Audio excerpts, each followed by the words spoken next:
I'm Alicia Willis, a former Army sergeant fresh back from the desert hellscape, only to step into a different kind of hell, one 1,000 times colder, right inside my own home. I never thought the deadliest enemy wouldn't be the terrorists across the ocean, but the people who call themselves family.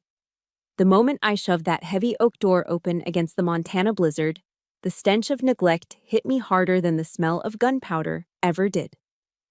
My grandfather, Arthur Ellison, 86 years old, the man who built this ranch with his bare hands, was curled up on the freezing floor. His jaw was clamped shut, refusing to let a cry escape, surrounded by dried blood and a note scrawled in my stepmother's lipstick. "We're off to Vegas. Old man is a drag. Handle it yourself." They thought he would die tonight. They thought I was dead on the battlefield. But they were wrong.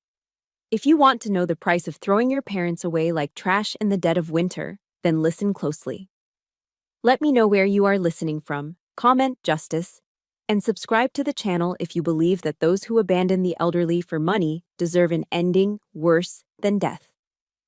The wind outside the cabin howled like a dying wolf, rattling the window panes of the Bitterroot Valley Ranch, but the silence inside was louder. It was the heavy, suffocating silence of a tomb. The moment I saw him, the switch in my brain flipped. The part of me that was Alicia, the granddaughter who used to sit on his knee and listen to stories about logging in the 60s, wanted to scream. I wanted to fall to my knees and vomit. But Sergeant Willis didn't let that happen.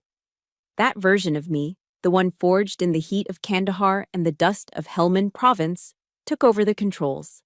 Controlled panic. That's what they call it in training. You acknowledge the fear, you box it up, and you shove it into the back of your mind so your hands stop shaking long enough to save a life. I dropped my duffel bag. It hit the floor with a thud that echoed in the freezing hallway. "Grandpa," I said, my voice sounding strange to my own ears. Sharp. Command presence. I was at his side in 2 seconds.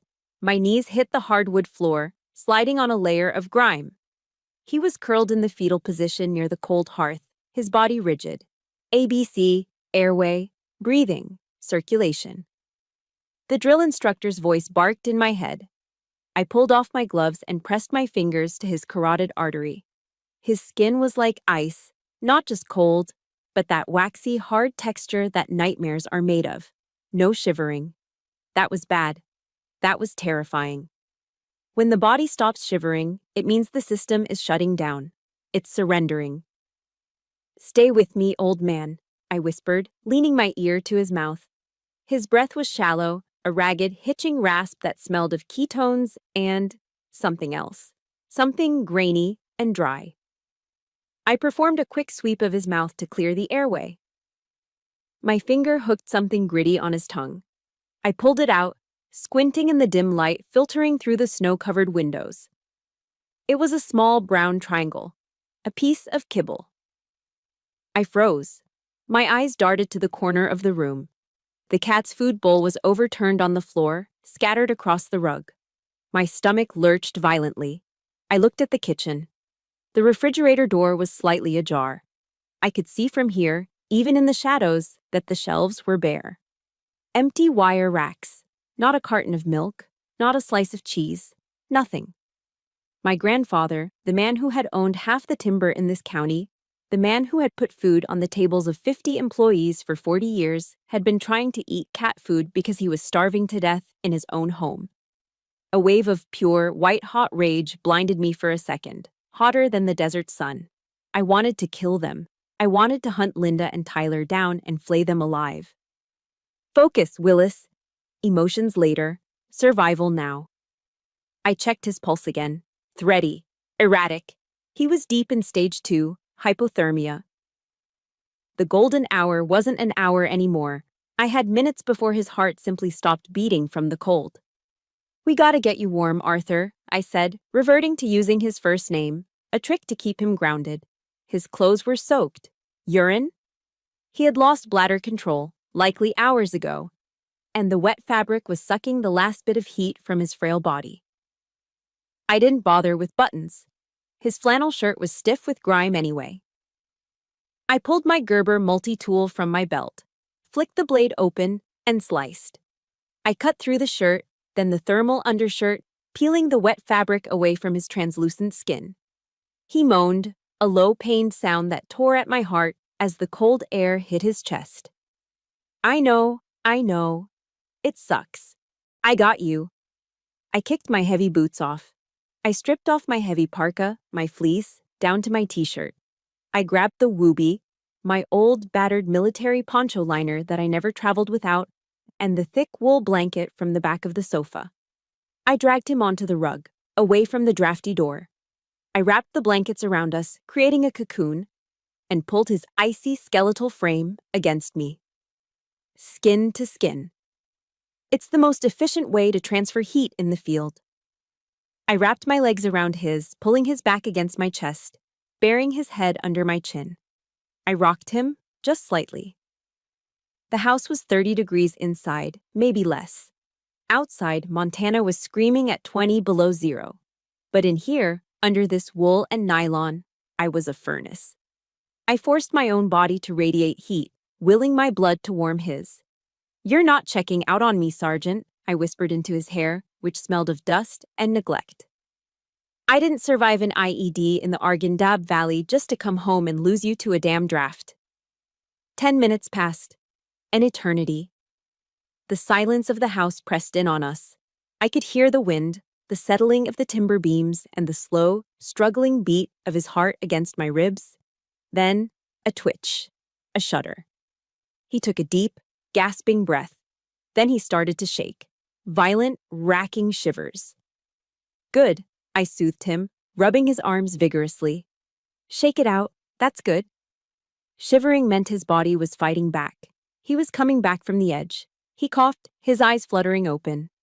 They were milky with age and confusion. He tried to turn his head, his neck muscles straining. "Alicia?" His voice was like dry leaves scraping together. "Lishy." "I'm here, Grandpa. I'm home." He blinked, tears leaking from the corners of his eyes. He looked ashamed.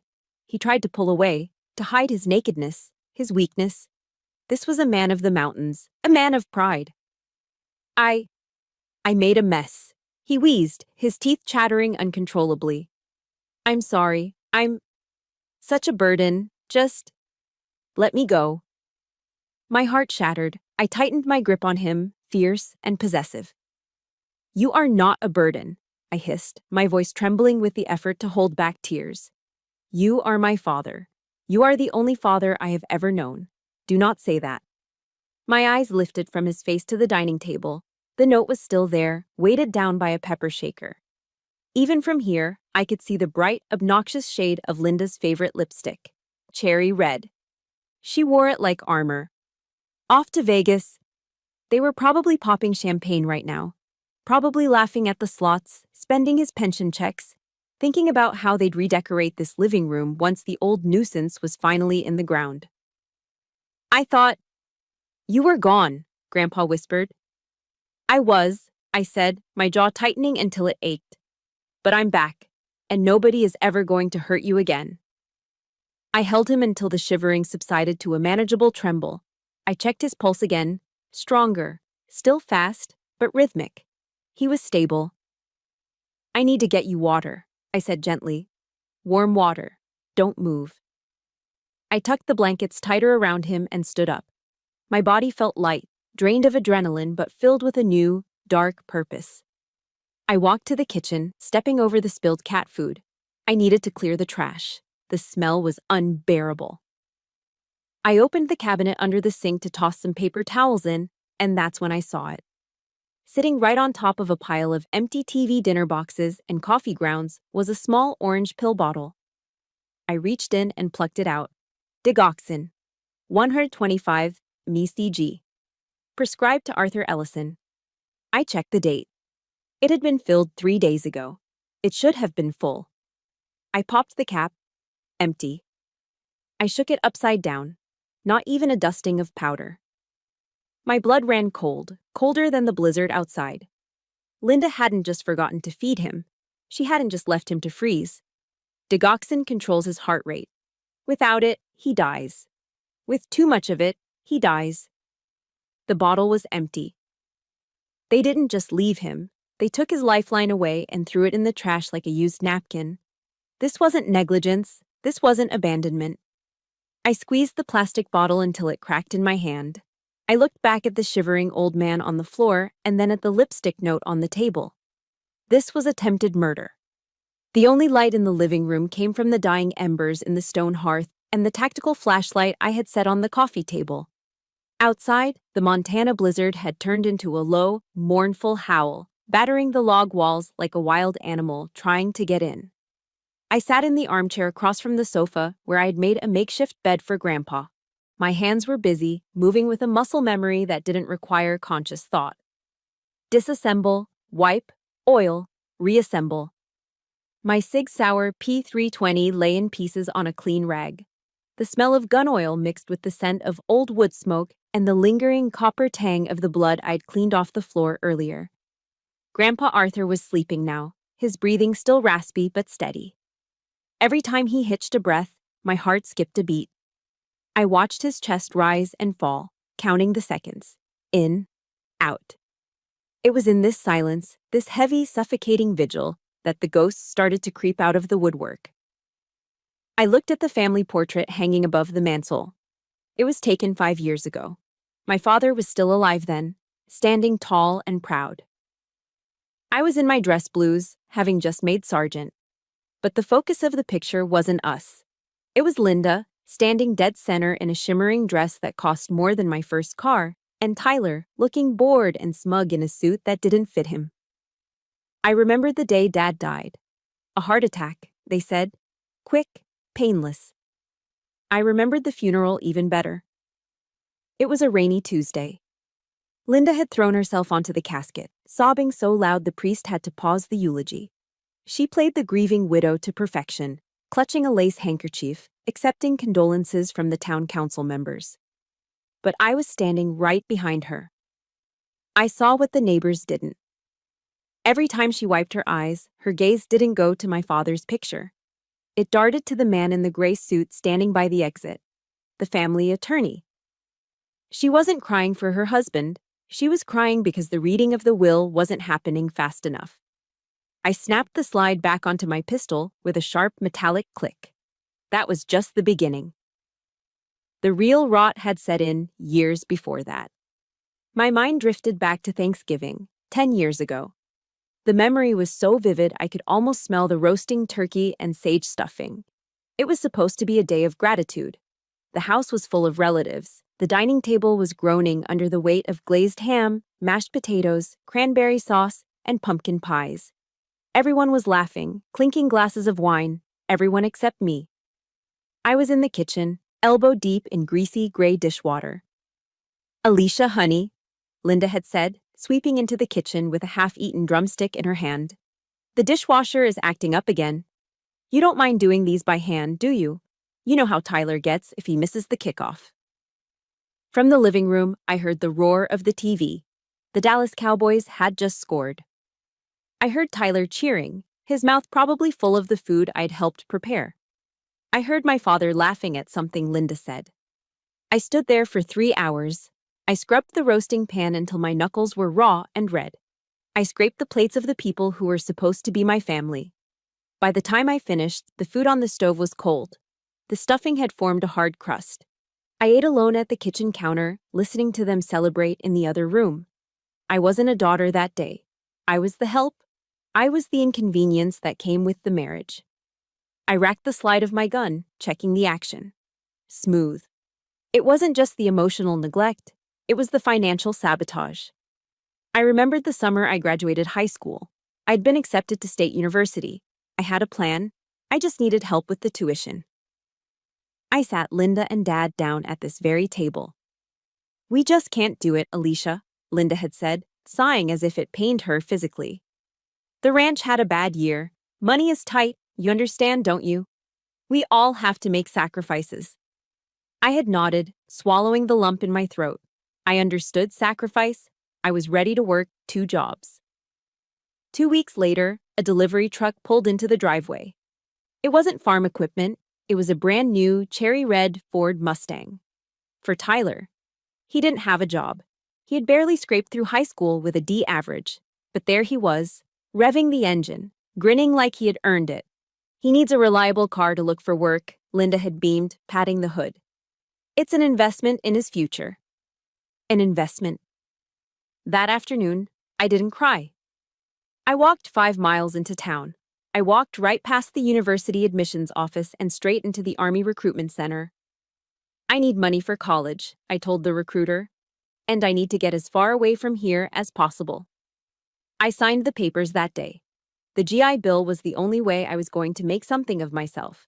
I traded 4 years of my life, my sanity, and the risk of death in the sandbox just to get the education that Tyler was handed on a silver platter, an education he never even used. And Tyler, the golden boy?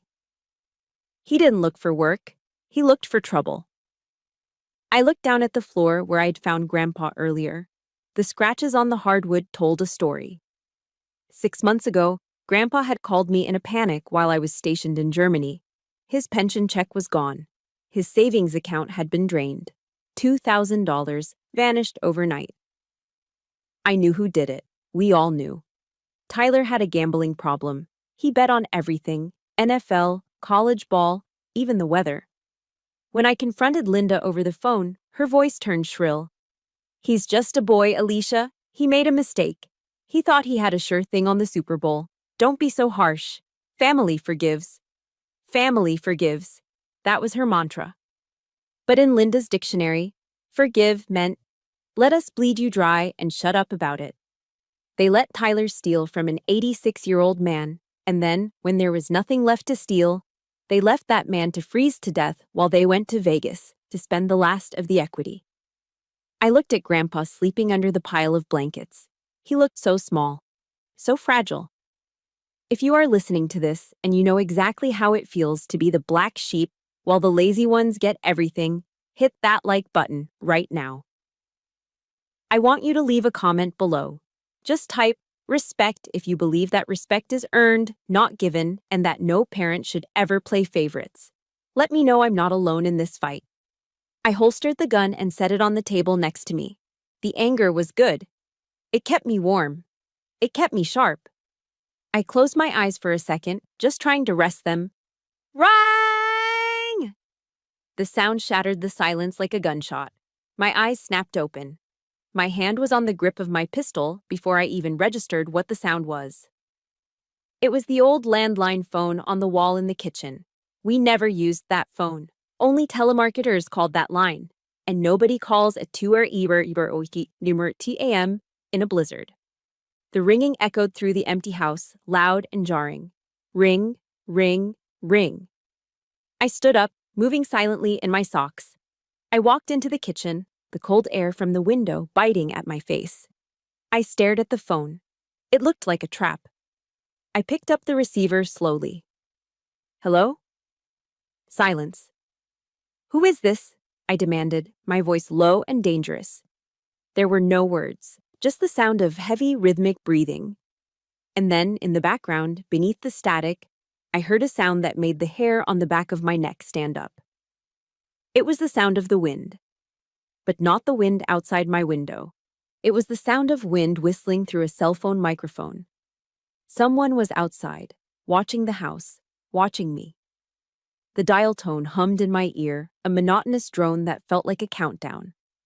I placed the receiver back on the cradle slowly, my eyes never leaving the dark window above the kitchen sink. Someone was out there, or had been out there. The wind whistled through the eaves, but the house felt different now. It wasn't just a cold, neglected ranch anymore.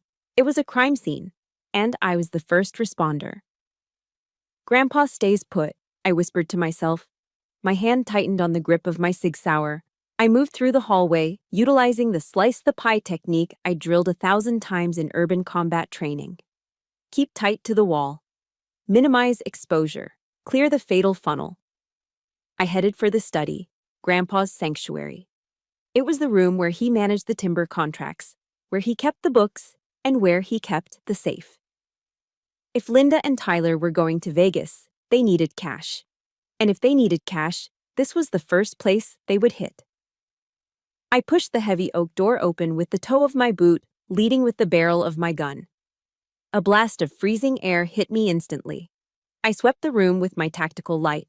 The beam cut through the darkness, illuminating swirling dust motes and snowflakes drifting in from outside. The window behind the mahogany desk was shattered. I approached it cautiously, crunching over glass shards. I shone the light on the floor. The glass was scattered across the Persian rug, extending 5 feet into the room. Physics doesn't lie. If the storm had blown the window in, the debris pattern would be erratic. If the pressure from inside had blown it out, the glass would be in the yard. But this was a concentrated impact point. Someone had smashed it from the outside, reached in, and unlocked the latch. But that was just the brute force entry. I checked the heavy deadbolt on the side door leading to the porch. I ran my finger over the keyhole. It was stripped. Raw metal gleamed in the flashlight beam. There were spiral shavings on the floor. Cobalt drill bit. Linda didn't know how to use a power drill. Tyler couldn't change a tire without calling AEAA. Whoever did this knew exactly where the tumblers were. They didn't kick the door in. They surgically removed the lock to maintain silence. My stomach tightened. This was professional. I turned the beam toward the corner of the room, behind the large elk painting that usually hid the wall safe. The painting was on the floor, the canvas ripped. The heavy steel door of the safe stood wide open, gaping like a toothless mouth. I walked over and crouched down. It was empty. The stack of cash Grandpa always kept for emergencies, usually about $5,000 in small bills, was gone. The leather binder containing the deed to the ranch, gone. The titles to the trucks and the tractors, gone. But my eyes fixed on a small empty space on the top shelf, a rectangular space in the dust. My breath hitched. "No," I whispered. "You didn't." I frantically swept the light around the floor. Maybe they dropped it. Maybe they didn't know what it was. Then I saw it. The purple velvet box tossed into the corner near the wastebasket. I picked it up. It felt light, too light. I opened the lid. The silk lining was torn. The metal was gone. My father's purple heart. The medal he earned in Fallujah. The piece of metal they gave us after he took shrapnel in his chest protecting his squad. It wasn't currency. It wasn't gold bullion. It was his blood. It was the only thing I had left of him that felt holy. Linda had taken it. She had probably pawned it at a shop in Missoula for $50 to buy a tank of gas or a pack of cigarettes. I gripped the empty velvet box until my knuckles turned white. This wasn't just theft, it was desecration. They had sold my father's honor for pocket change. I stood up, the rage simmering down into a cold, hard knot in my chest. I needed to know the extent of the damage. I moved to the wastebasket. Linda was sloppy. Narcissists always are. They think they're too smart to get caught. I pulled out a crumpled ball of paper. I smoothed it out on the desk. It was a draft of a quitclaim deed, a document transferring property ownership. Grantor, Arthur Ellison. Grantee, Linda Ellison. At the bottom of the page, the signature line was a mess of ink. Arthur Ellison, A. Ellison. The handwriting was shaky, jagged. It looked nothing like Grandpa's elegant, old-school cursive. It looked like the handwriting of a 28-year-old man with the tremors, trying desperately to copy a signature he'd seen on checks. Tyler. He had been practicing, sitting right here in Grandpa's chair, drinking his whiskey, trying to forge the signature to sell the land out from under a dying man. "You stupid, greedy son of a bitch," I muttered.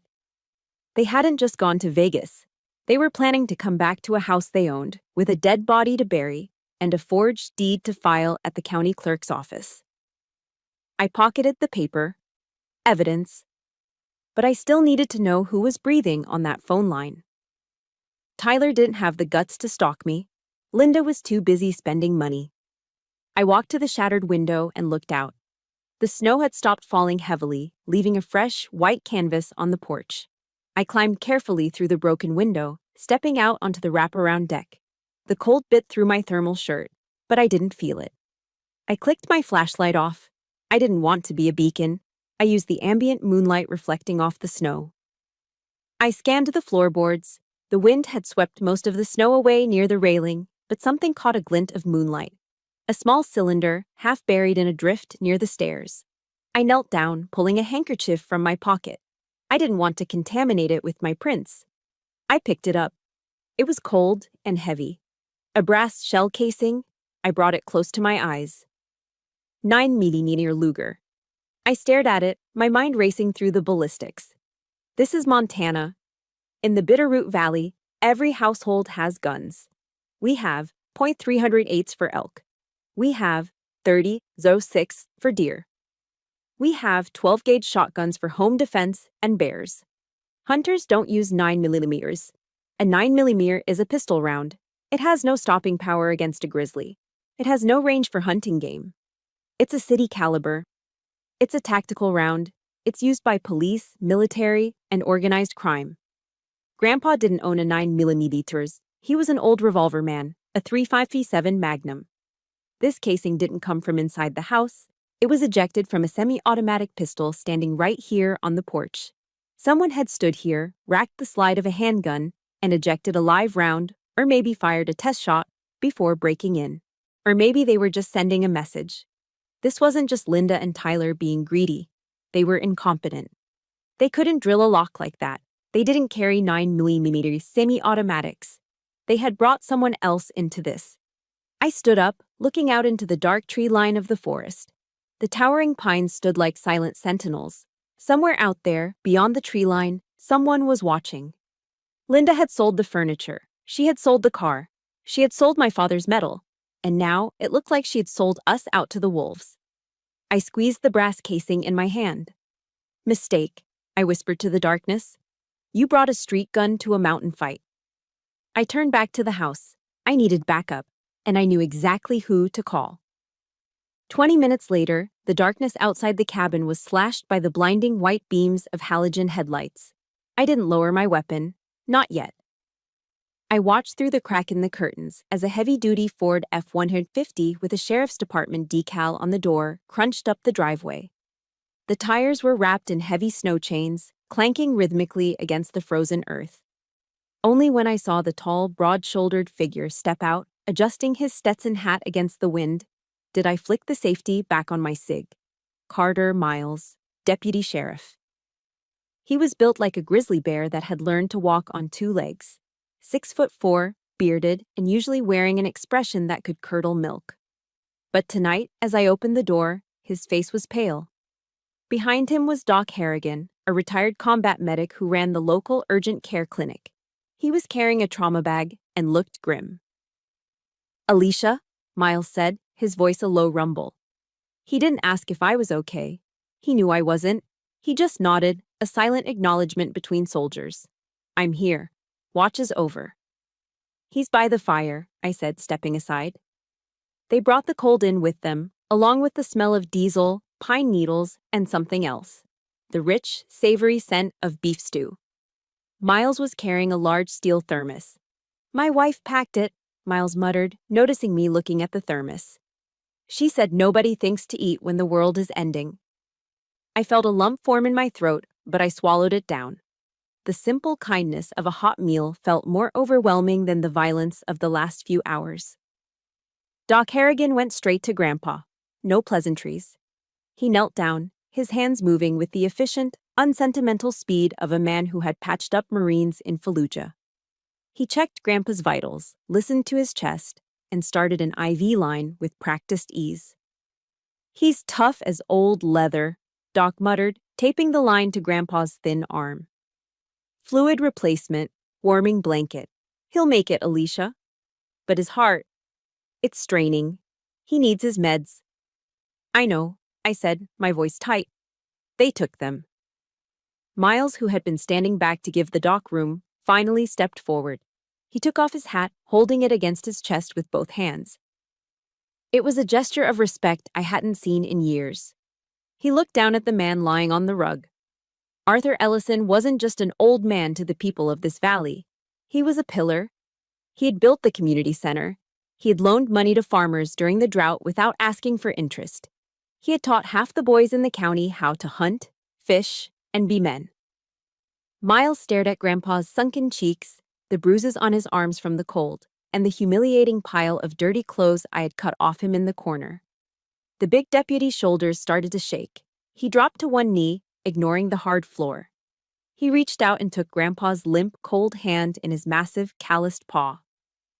"Mr. Arthur," Miles whispered. His voice cracked. I watched, stunned. Carter Miles was the kind of man who would wrestle a steer and not break a sweat. He was the law in this valley. And he was crying. Big, heavy tears rolled down his bearded cheeks, disappearing into his collar. "He taught me to shoot," Miles said, not looking at me. He was talking to the floor, or maybe to God. I was 12. My dad was a drunk. Arthur found me sitting on a stump out by the creek, trying to load a .22 rifle. He didn't yell. He didn't call the cops. He sat down next to me and showed me how to hold it. He said, "A weapon is a responsibility, son. Just like a life." Miles squeezed Grandpa's hand gently. "He gave me my first job at the mill when nobody else would hire me. He saved my life, Alicia. And I let this happen. I let those vultures pick him clean." "You didn't know, Carter," I said softly, placing a hand on his shoulder.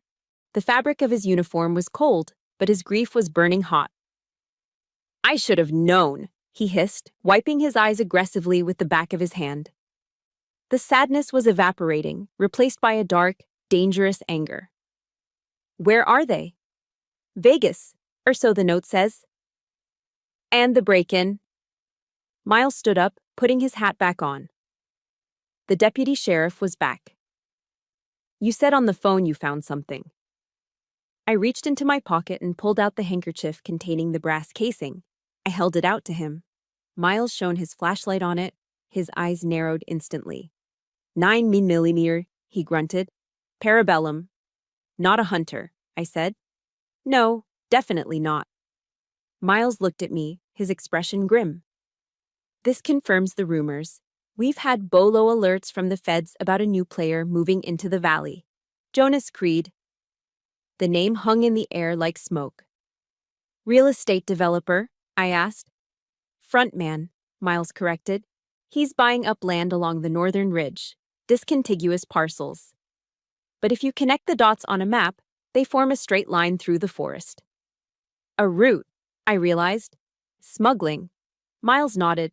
"Drugs coming down from Canada, guns going up. The terrain is too rough for Border Patrol to monitor effectively. But they need a staging ground, a hub. They need a place with big barns, secluded roads, and access to the old logging trails." I looked around the room.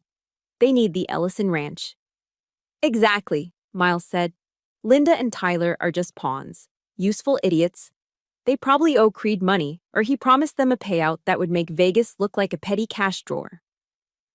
"But Creed, he's dangerous, Alicia. He's not a local boy gone bad. He's cartel-affiliated." "That explains the 9mm, I said, "and the drill on the lock." "I'm calling it in," Miles said, reaching for his radio. "We need to get a perimeter set up, state police, maybe even the FBI." "Wait," I said. My phone buzzed in my pocket. It wasn't a ring. It was a single, sharp vibration. A text message. I pulled it out. Unknown number. I opened the message. The screen glowed bright in the dim room. "You want the old man's heart meds? I have them. Come to the old sawmill. Alone. If I see a cop car or even hear a siren, I pour the pills into the snow. He dies tonight, Beteach."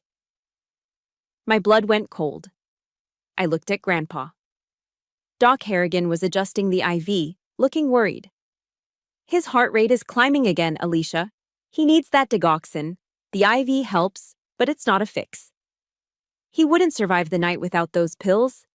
And the nearest pharmacy was 40 miles away, closed due to the storm. I looked at Miles. He was thumbing the transmit button on his radio. "Carter, stop," I said sharp and low. "What?" I showed him the screen. He read it, his face twisting in fury. "It's a trap, Alicia. You know it's a trap. The old sawmill, that's 5 miles deep in the woods. It's a kill box." "I know," I said, holstering my phone. "But he has the medicine." "We can get more medicine," Miles argued. I can radio a medivac. In this weather? I pointed to the window where the snow was slamming against the glass. No chopper is flying tonight, and by the time an ambulance gets here from Missoula with the script, he'll be gone. I walked over to the table and picked up my Sig Sauer. I checked the magazine one last time. Full, plus one in the chamber. I have to go, I said. I'm going with you. Miles stepped forward, his hand on his holster. Read the text, Carter. I stared him down. If he sees a cop, he dumps the pills. Grandpa dies. I can't take that risk. You're walking into an ambush, Miles growled. You're good, Willis. I know you're good. But you're one woman against God knows how many shooters. I pulled on my heavy parka and zipped it up to my chin. I looked at the old man sleeping on the floor, the man who had raised me when the world didn't want me. I'm not just a woman, Carter, I said, my voice devoid of fear, replaced by a cold, calculating resolve. I'm a United States soldier. And they just made the mistake of threatening my family on my home turf. I opened the door. The wind howled, inviting me out into the dark. Keep him alive, Doc, I said without looking back. I'll be back with the medicine, or I'll be back with their heads. I moved through the tree line like a ghost. Back at the cabin, I had taken a white bedsheet and cut a hole for my head, draping it over my parka.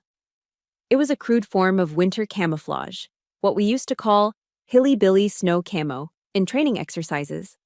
But in a blizzard at night, it rendered me invisible.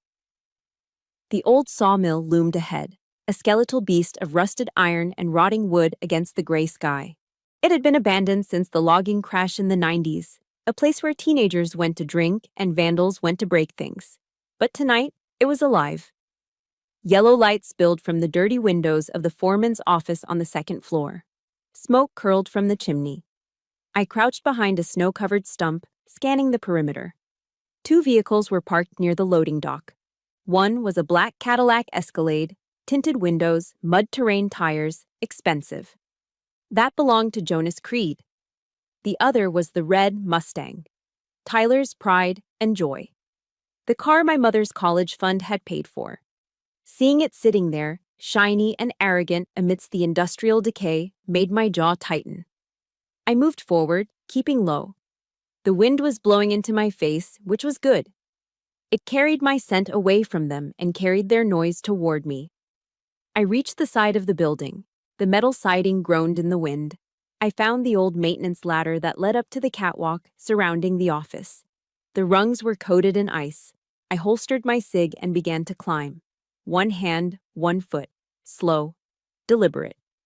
If I slipped, the clang of my body hitting the metal deck would announce my arrival better than a doorbell. I reached the top and flattened myself against the wall. I crept toward the window, the light slicing through the darkness. The glass was caked with years of grime, but someone had wiped a clear circle in the center. I peered in. The sight that greeted me made my blood boil so hot I was surprised it didn't melt the snow on my shoulders. It was a party. Inside, they had set up a portable generator powering a string of lights and an electric heater. Linda was sitting in a leather office chair that looked like it had been dragged out of Jonas's SUV. She was wearing her fur coat, the mink one she claimed was an heirloom, but I knew she bought it on credit. In her hand was a crystal flute, not a plastic cup. A crystal flute filled with golden, bubbling liquid, Moet and Chandon. The bottle was sitting on the desk. My grandfather was back at the cabin, lying on a cold floor, his stomach empty except for cat food, his body fighting for every beat of his heart. And here was his daughter-in-law, sipping $50 champagne and laughing. And Tyler. My stepbrother was pacing the room with a jittery, frantic energy. He was leaning over a glass coffee table. He held a rolled-up $100 bill in his nose. He snorted a long, thick line of white powder. He threw his head back and whooped, rubbing his gums. "Woo, that's the good stuff, baby," Tyler yelled, his voice muffled by the glass, but still audible. "To the victor go the spoils." Linda laughed, a harsh, cackling sound. She reached for a stack of cash sitting on the desk. Thick bands of hundreds. Benjamins. "Count it again, Ty," she said, taking a sip of her drink. "Make sure Creed didn't short us on the down payment." "It's all there, Ma." Tyler grinned, his eyes wide and dilated. 50 grand, just for the signature. When the deed clears next week, we get the other 150. I felt physically ill. That money wasn't just paper. It was the timber rights. It was the land my great-grandfather had homesteaded. It was the soil my father was buried in. What about the old man? Tyler asked, wiping his nose. You sure he's, you know? Linda waved her hand dismissively, the diamond on her finger flashing. Please, I turned off the furnace before we left. I dumped his pills. He's 86, Tyler. He has a bad heart. By the time we get back tomorrow morning with the groceries, he'll be a popsicle. She took another sip, savoring it. I've got it all planned out, she continued, her voice dripping with self-satisfaction. I'll scream. I'll cry. I'll call 911. We'll play the grieving family. I'll buy the most expensive mahogany casket in Missoula. I'll wear that black veil I bought in Italy. The whole town will say, oh, poor Linda, she took such good care of him. And Alicia? Tyler asked, a shadow crossing his face. What about her? Linda sneered. She's wandering around in a blizzard looking for a pharmacy that doesn't exist. Maybe she'll freeze to death too. If not, who's going to believe a PTSD-ridden soldier over a grieving widow? We have the paperwork. We have the power of attorney. She has nothing. My hand moved to my holster. I drew the Sig Sauer. I brought it up, pressing the muzzle against the cold glass. Through the scope of my own eye, I lined up the iron sights. Front sight, rear sight, target. I had a clear shot at Tyler's head. One trigger pull. The glass would shatter.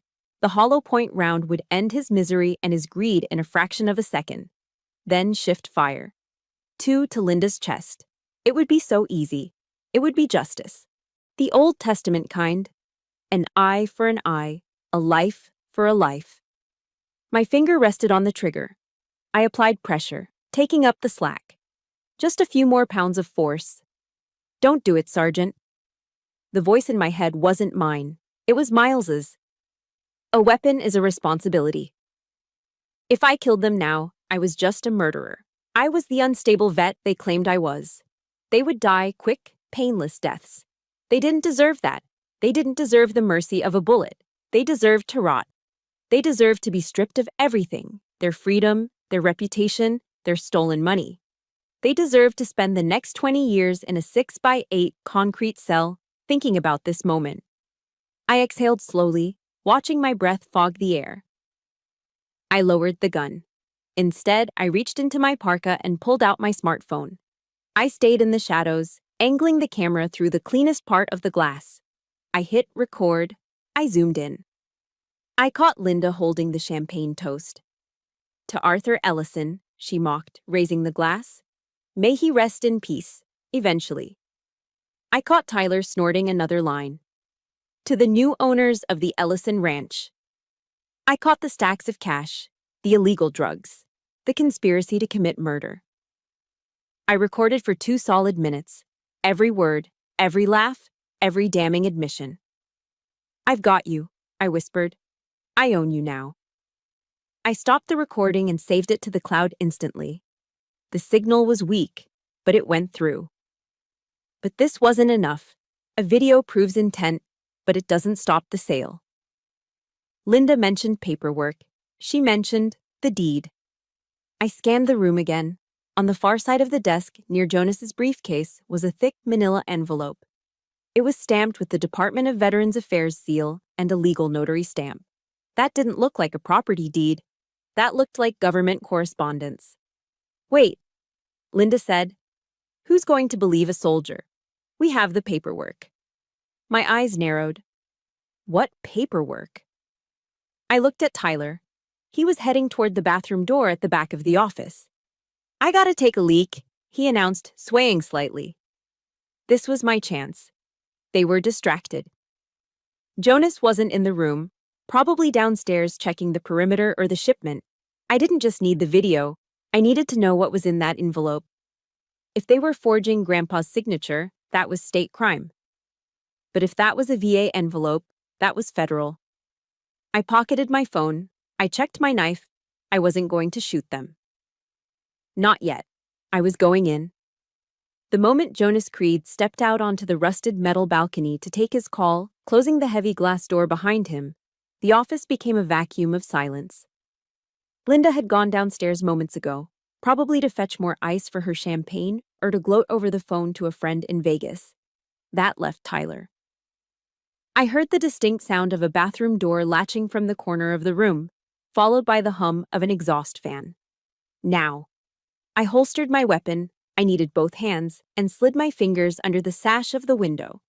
The lock was old and rotted. I applied steady upward pressure. The wood groaned, a low protest against the ice sealing it shut, but it gave way. I slid it up just enough to squeeze through. A blast of warm air hit my face, smelling of expensive cigar smoke, stale sweat, and the cloying sweetness of spilled alcohol.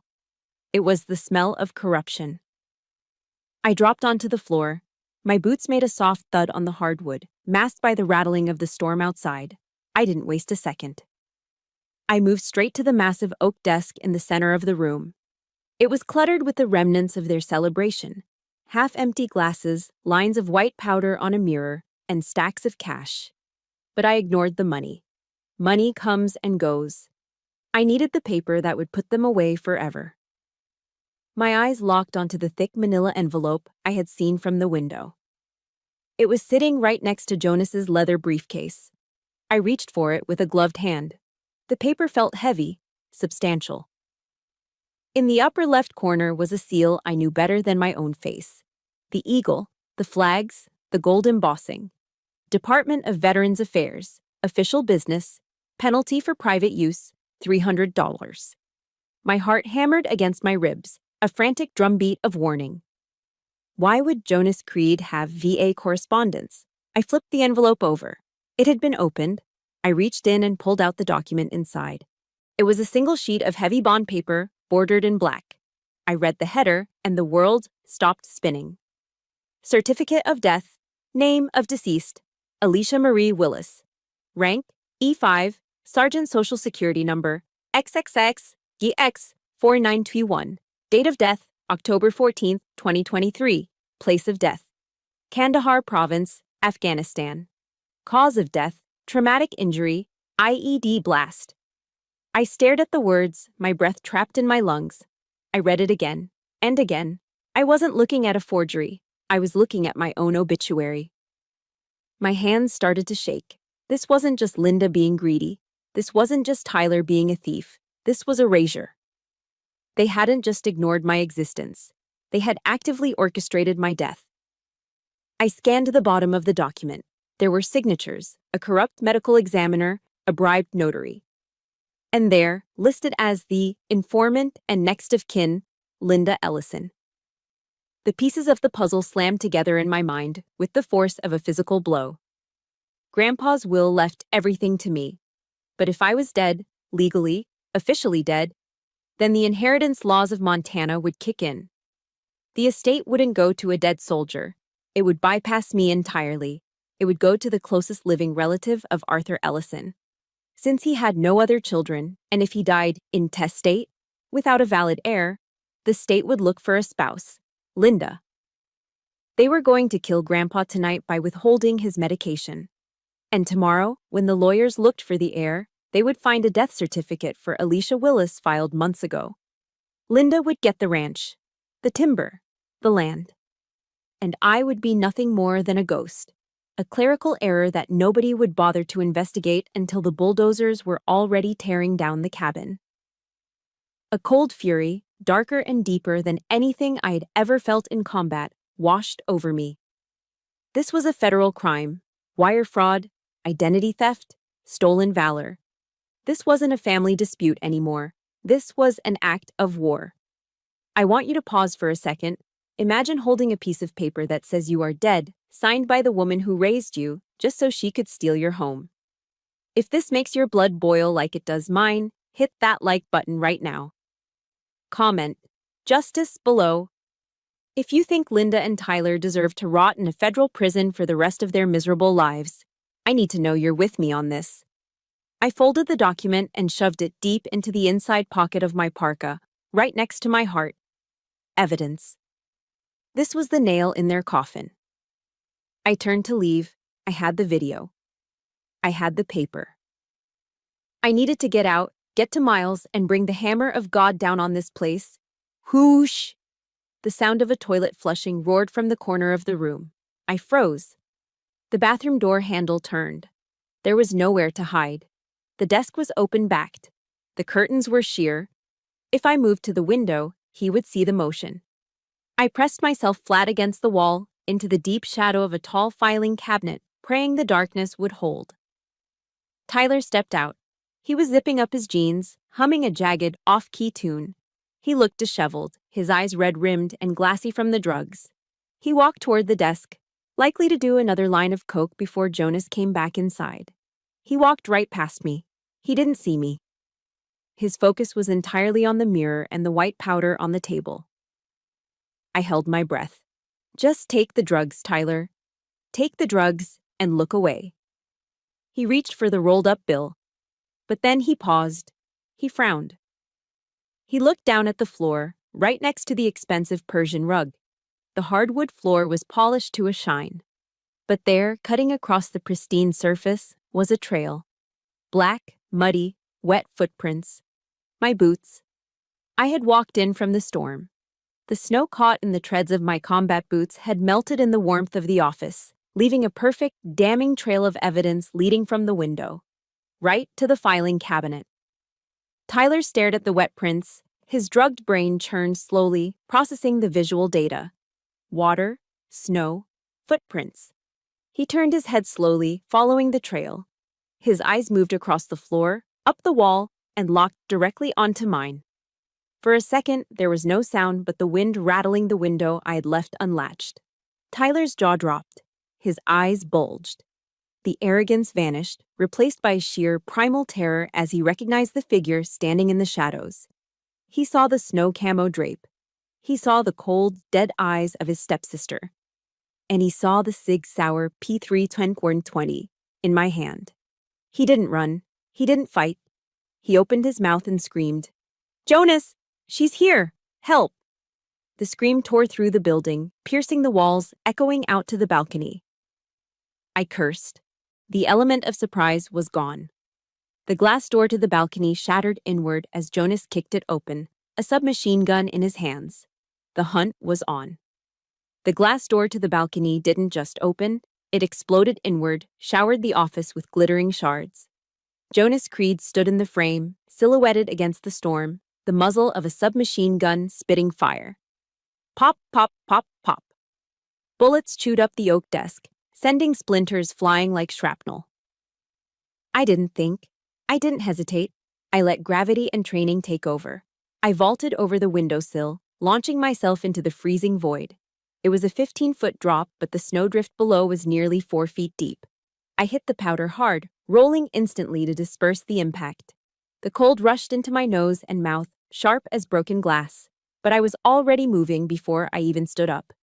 "Get her!" Jonas roared from above. "She has the files!" I scrambled to my feet, the bedsheet camouflage billowing around me like a ghost's shroud. I didn't look back. I sprinted for the tree line, my boots churning through the heavy drifts. Behind me, the heavy thud, thud, thud of boots on the metal staircase told me the hunt was on. I hit the cover of the dense pine forest just as a erratic burst of gunfire clipped the bark of a tree next to my head. Pine needles rained down on me. I dove behind a massive ponderosa pine, pressing my back against the rough bark. My heart was hammering against my ribs, but my hands were steady. I checked my SIG, still functional. I closed my eyes for a split second, regulating my breathing. In for 4. Hold for 4. Out for 4. The panic that had gripped Tyler back in the office, I didn't have that luxury. I remembered the words of General George S. Patton, something my drill sergeant used to scream until our ears rang. No bastard ever won a war by dying for his country. He won it by making the other poor dumb bastard die for his. I wasn't going to die tonight. Not in the snow. Not by the hands of a drug-addled thief and a smuggler in a suit. I opened my eyes. The forest was pitch black to them, but to me, it was cover. It was a weapon. "I can't see her," Tyler's voice echoed through the trees, shrill and panicked. "Fan out, you idiot," Jonas shouted. Use your light! Beams of tactical flashlights cut through the falling snow, swinging wildly. They were breaking the first rule of night combat: light discipline. In the dark, a flashlight doesn't help you see. It tells the enemy exactly where to shoot. They were painting bullseyes on their own chests. I moved deeper into the shadows, circling back. I wasn't running away anymore. I was flanking. I watched them from behind a cluster of scrub oak. Tyler was stumbling through the snow, waving a pistol around like he was in a gangster movie. Jonas was further back, moving slower, his expensive shoes slipping on the ice. Tyler was terrified.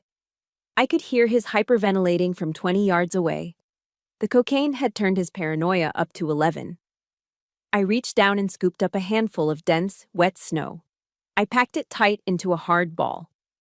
I looked at a thicket of bushes to Tyler's right, about 10 yards away from where I actually was. I threw the snowball with a pitcher's arm. Thwack! It hit the dry brush with a sound like a footstep.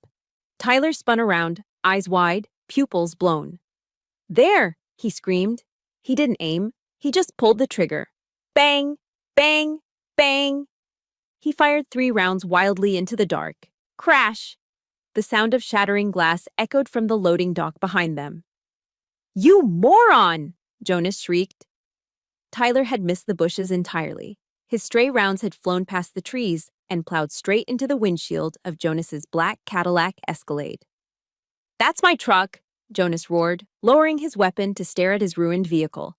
I saw her! I saw her! Tyler gibbered, swinging the gun back and forth. You shot my windshield, you junkie! While they were screaming at each other, distracted by their own incompetence, I made my move.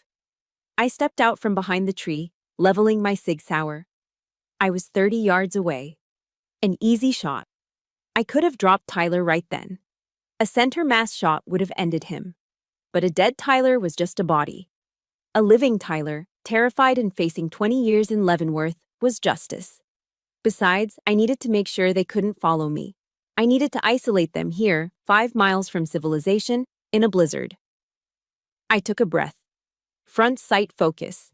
I aimed at the front tire of the Escalade. P-A-Z-U-D-U. The tire exploded with a satisfying hiss, the heavy SUV listing to the left. Jonas and Tyler hit the dirt, scrambling for cover. Sniper! Tyler wailed, burying his face in the snow. I shifted my aim, the red Mustang, the symbol of everything Tyler had stolen from me. Pow-W. The front passenger tire blew out, but I wasn't done. I wanted them to know exactly how helpless they were. I aimed for the rear of the Escalade, just above the wheel well. Clang. The bullet punched through the metal. Immediately, the pungent chemical smell of gasoline began to waft through the crisp winter air. Gas, Jonas yelled, realizing what I had done. Don't shoot, you'll spark it. He was right.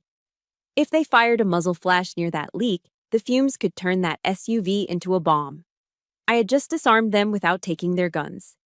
They were pinned down behind a leaking car, miles from home, with no way to pursue me. Silence fell over the clearing. The only sound was the wind and the drip, drip, drip of high-octane fuel hitting the snow. I retreated slowly, walking backward until the darkness swallowed me completely. I reached the edge of the access road where I had parked my truck a mile back. But before I left, I had one last message to deliver. I stopped at a large pine tree that stood right at the edge of the clearing, the first thing they would see when they finally gathered the courage to stand up. I pulled my combat knife from my belt. It was a K-bar, the blade scarred from use. I reached into my pocket and pulled out the notepad I had taken from the office desk earlier. I scrawled 3 words on it with a marker. I slammed the knife into the bark of the pine tree, pinning the note at eye level. The blade sank deep with a dull thunk. I took one last look at the cowering figures of the men who had tried to erase me. Enjoy the walk, I whispered. I turned and vanished into the storm. When they finally dared to shine their lights on that tree, they would see the note fluttering in the wind. See you in hell. The storm broke just before dawn. The sun rose over the Bitterroot Mountains, turning the world into a blinding expanse of white diamonds. It was beautiful. It was peaceful. It was the perfect day for a funeral or a resurrection. I sat in Grandpa's favorite leather armchair, facing the front door. On the small side table next to me, a mug of black coffee steamed in the morning light. Next to it lay my Sig Sauer, unloaded and locked back, just a paperweight for now.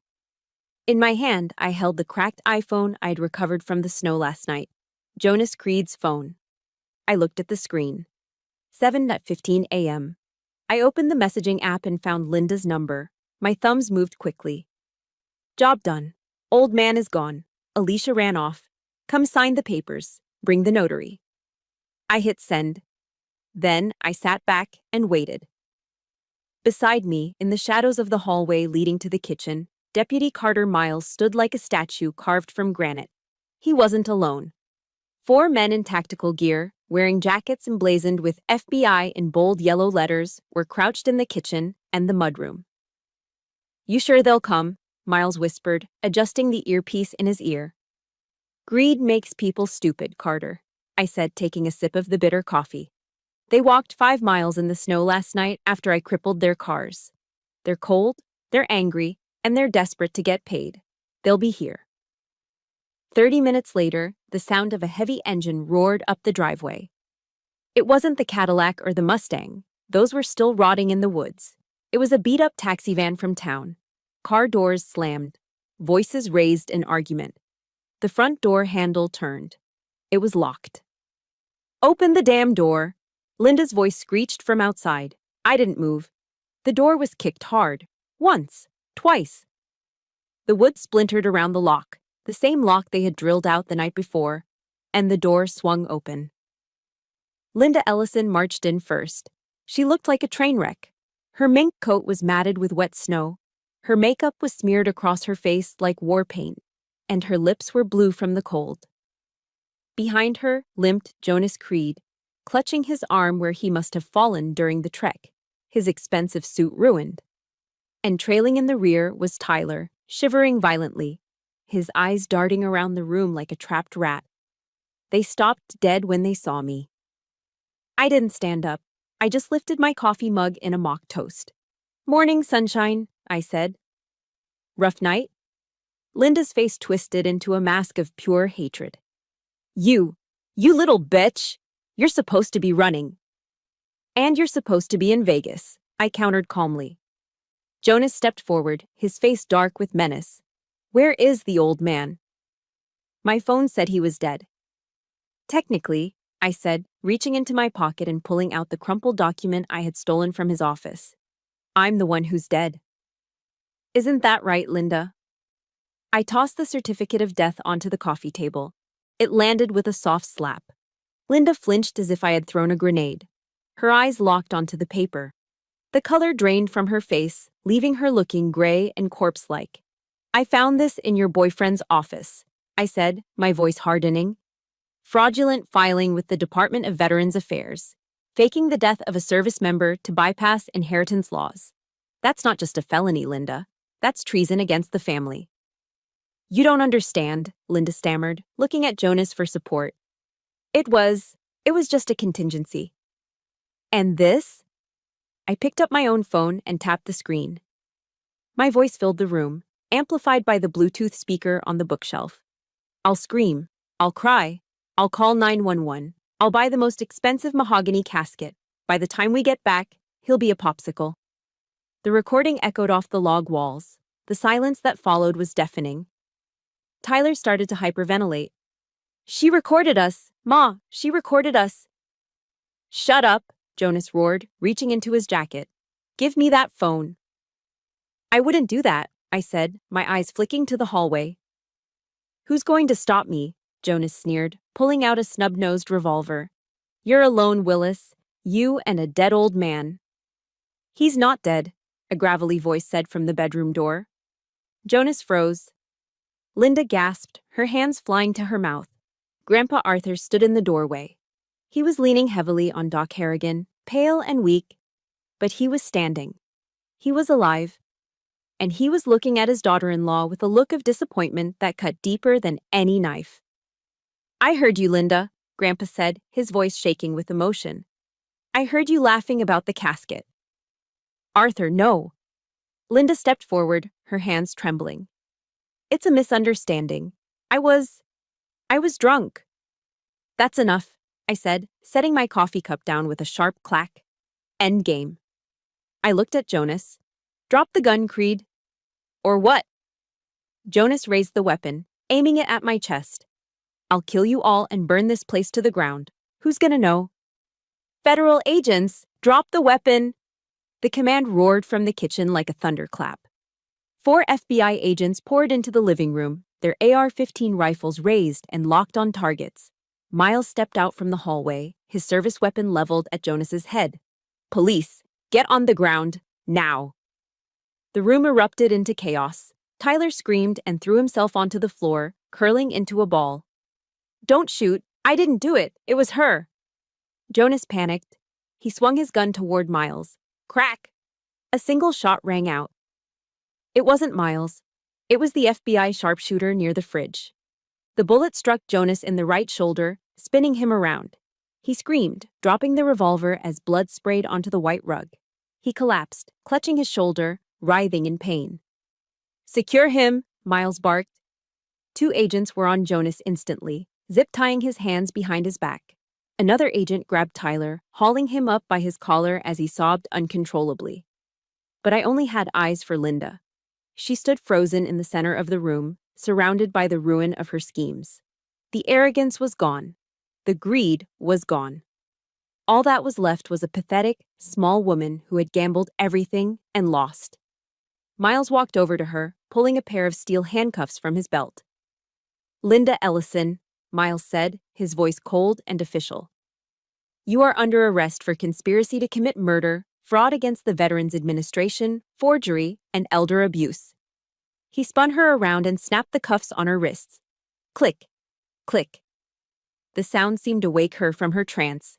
She realized it was real. The money was gone. The freedom was gone. She looked at the agents. She looked at Jonas bleeding on the floor. And then, her desperate eyes found me. She dropped to her knees. It was the most pathetic thing I'd ever seen. The woman who had treated me like a servant, who had mocked my service, who had tried to erase my existence, was now kneeling on my floor. Before you hear what she said, I want you to hit that like button if you believe that justice was served today. Leave a comment saying guilty if you think betraying your family is the unforgivable sin. Tears, black with mascara, streamed down her face. She crawled forward on her knees, trying to reach for my boots with her cuffed hands. Alicia, baby, please, she wailed, her voice cracking. Tell them I was forced. It was Jonas. He threatened me. He said he'd kill Tyler. I looked down at her, my face impassive. He threatened you? I asked softly. Yes. She nodded frantically. I didn't want to hurt Arthur. I love this family. I love you, Alicia. You're my daughter. The room went silent. Even the FBI agents paused to look at the display of sheer, shameless desperation. You love me, I repeated. I reached into my pocket and pulled out the death certificate one last time. I held it up so she could see her own signature on the bottom line. Is that why you signed my death warrant, Mom? She opened her mouth, but no words came out. Just a strangled sob of defeat. Get her out of my sight, I said to Miles. As they dragged her out the broken door, screaming and kicking, I felt a weight lift off my chest that I hadn't realized I'd been carrying for 10 years. The storm was over. The snow in the front yard was pristine white, sparkling under the morning sun like crushed diamonds. But the scene playing out on top of it was ugly, loud, and filthy. I stood on the porch, my arms crossed over my chest, watching the finale of a 10-year nightmare. The FBI agents were frog-marching Linda and Tyler toward the waiting black SUVs and the sheriff's cruiser. Jonas was already in the back of an ambulance, cuffed to the gurney, surrounded by armed guards. But Linda and Tyler weren't going quietly. As the reality of the situation sank in, the cold steel of the handcuffs, the grim faces of the federal agents, the utter collapse of their Vegas dream, the facade of their family bond disintegrated. It didn't just crack, it exploded. Get your hands off me, Linda shrieked, twisting her body violently as an agent pushed her toward the car. She looked wild, her hair matted, her expensive coat dragging in the slush. She spun her head around, eyes bulging, desperate to find a scapegoat. Her gaze landed on Tyler, who was being shoved into the adjacent vehicle, weeping like a child. "It's him! It's all him!" Linda screamed, her voice shredding the crisp mountain air. "He's a junkie! He forced me to do it! He needed money for his dealer! I was scared for my life!"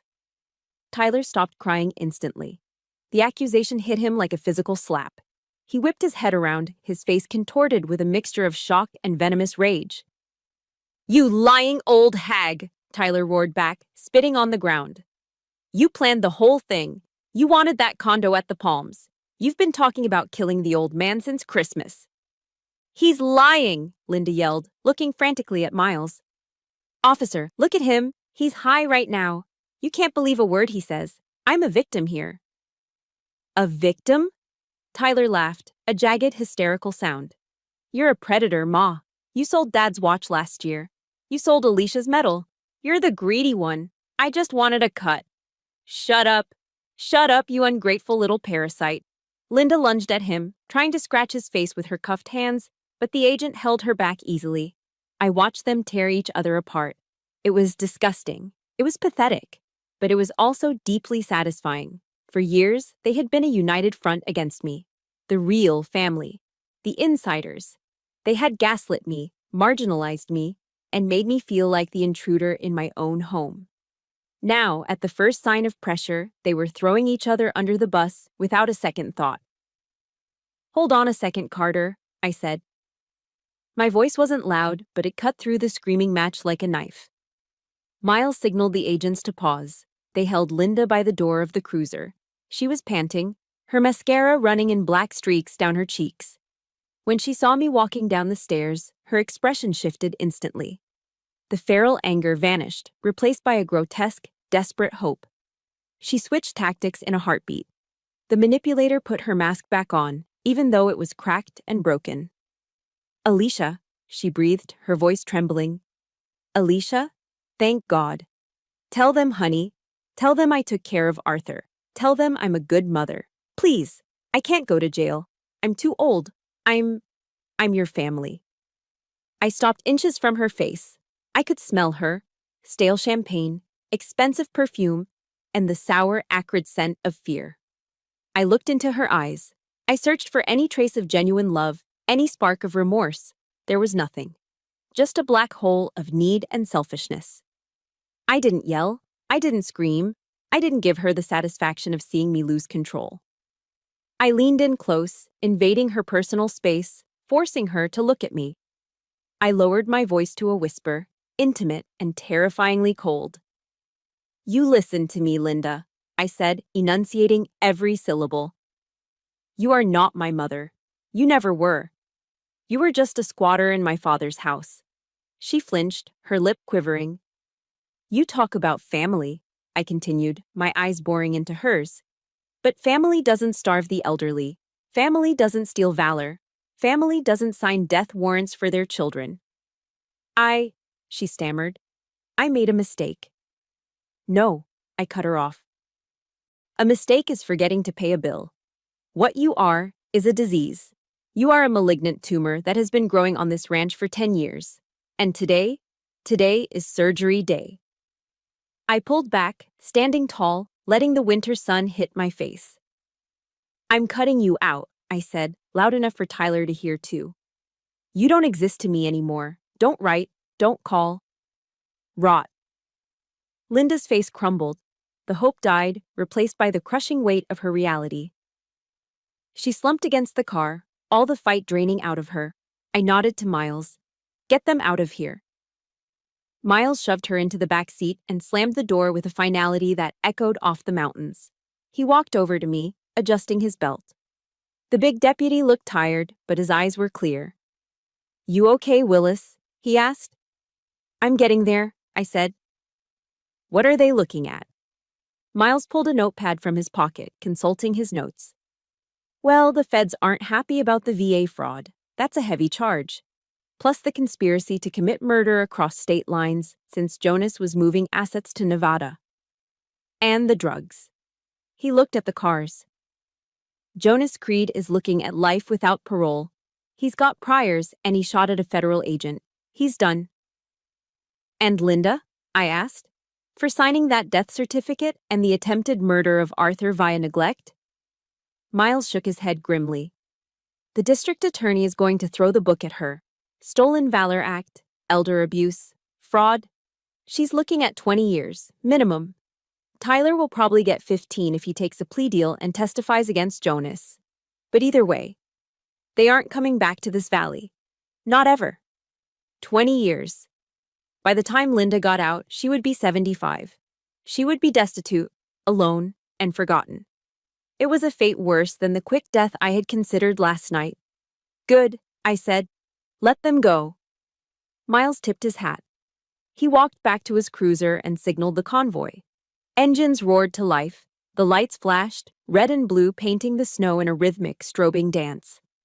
I watched as the line of vehicles pulled out of the driveway. I watched the back of Linda's head through the wire mesh of the police car window. She wasn't looking back. She was staring at her lap, defeated. The convoy moved slowly down the long, winding road, kicking up a cloud of white dust. I watched them until they were just specks in the distance, until they turned the corner past the old tree line and vanished. The sound of the sirens faded. Then, the sound of the engines faded. And finally, the silence returned. But it wasn't the heavy, suffocating silence of last night, the silence of death and secrets. This was different. I took a deep breath, filling my lungs with the sharp, clean air of the Montana morning. I listened. I heard the wind whispering through the pines. I heard a crow calling in the distance. I heard the drip of melting snow from the roof. It was the sound of peace. My shoulders dropped. The tension that had held my body rigid for hours, for years, finally released. I turned around and looked at the house. The front door was broken. The window was shattered. The floor was stained. It was a mess. But it was my mess. It was our house again.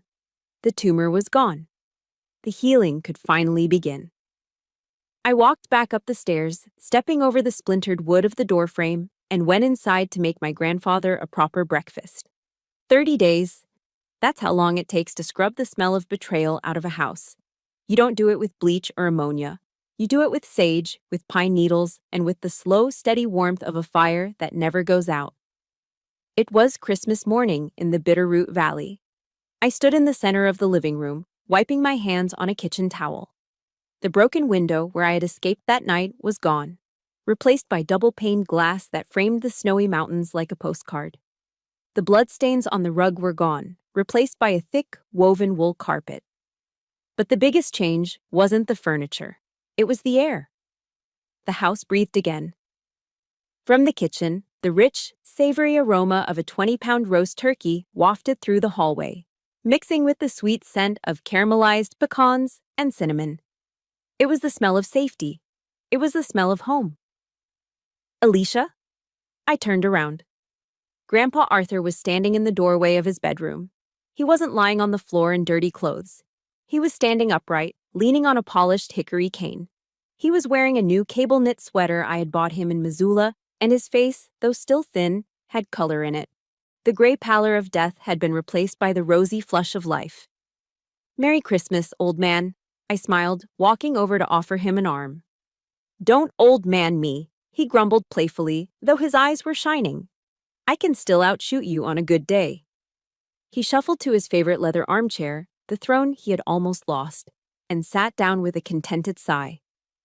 He looked at the 8-foot Douglas fir tree standing in the corner, adorned with lights and ornaments that had been in our family for 3 generations.